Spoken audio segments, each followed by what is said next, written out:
So many people are aware of their limiting beliefs and repeated patterns, but self-awareness alone is not the solution. Hi, in this video I want to talk about once you develop your self-awareness and once you understand the limiting beliefs that are holding you back, how do you transcend through those limitations? How do you then get unstuck and create success in the areas that you feel stuck in? Right? And I want you to imagine this process of getting unstuck and creating success in any area of your life as tending your garden. Tending your garden, when you're taking care of your garden, what you have to do is oftentimes you will find unwanted weeds. And when you do, what you have to do is you have to uproot them, dig them out and take them out and throw them away. And instead plant the seeds of the fruits that you want to grow, or the vegetables that you want to grow, or the flowers that you want to grow. Right? So this is very similar to how do we take care of our subconscious programming? How do we become an engineer of our subconscious? And here's how it works.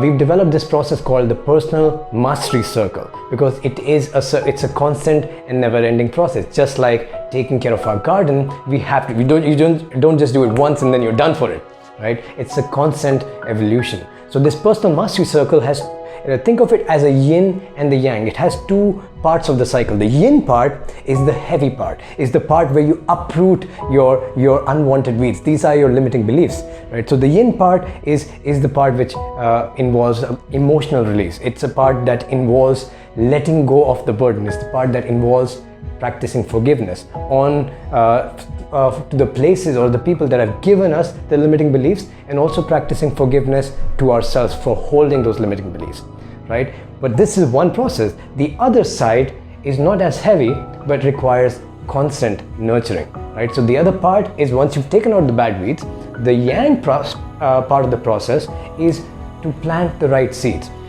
This is where you plant the right beliefs. How are you going to replace your limiting beliefs by? What are the ideal empowering beliefs you will replace them by?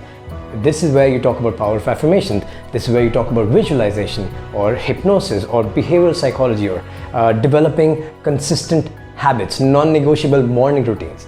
This is the process that is analogous to constant nurturing, watering our plants every day, right? So this whole cycle continues. Every time you feel unstuck, you feel stuck, you have to find where are the weeds, right? And when you uproot the weeds, you have to plant the right seeds and nurture them while they grow, right? So this is the two, yin and the yang. The yin part will be, what are your consistent struggles? Because your consistent struggle points towards a limiting belief that is holding you back, right? Once you identify your limiting beliefs, you go into what are the sources of limiting beliefs? Where did I get them, right? What is the cost of my limiting belief? What am I paying for having this limiting belief? How is it influencing my life negatively, right? And then another important aspect in the yin process is to identify the positive impact of the limiting beliefs. Without this, you cannot go into the yang process, because the positive impact is the part that allows you to release this limiting belief.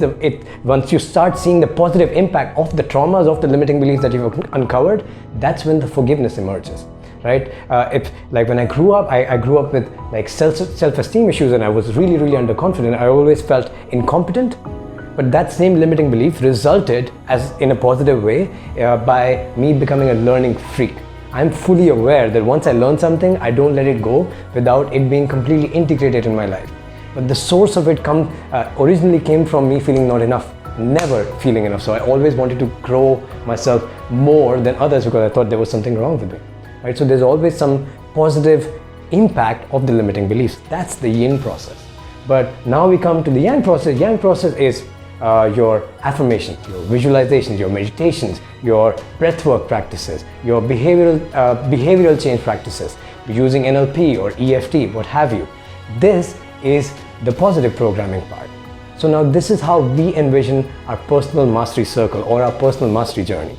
And once you understand this and start to apply it in your own life, the beautiful part is that the whole life becomes like a game. Because every subsequent time you encounter a struggle or you feel stuck, you can distance yourself and become an observer of it and say, okay, I know what rules to play. I know I have to uproot the weeds. I know I have to identify my limiting beliefs, find their sources, find their positive impacts, right? And then you go into, okay, now I need to plant the right seeds. So it becomes a game instead of frustratingly going through and wishing things to change. So I hope this video adds value, and I hope you can apply personal mastery circle philosophies in your own life from today. And if you want us to guide you through not just the personal mastery circle, but a process that allows you to create your own unique self-coaching practice that integrates different philosophies of personal growth from mindfulness, meditation, hypnosis, breathwork, behavioral psychology, NLP, all of that stuff, then I would like to invite you to come and join us in our 21-day personal mastery journey, where I guide you through this process live. So click on the link below and check out the program, and I see you there.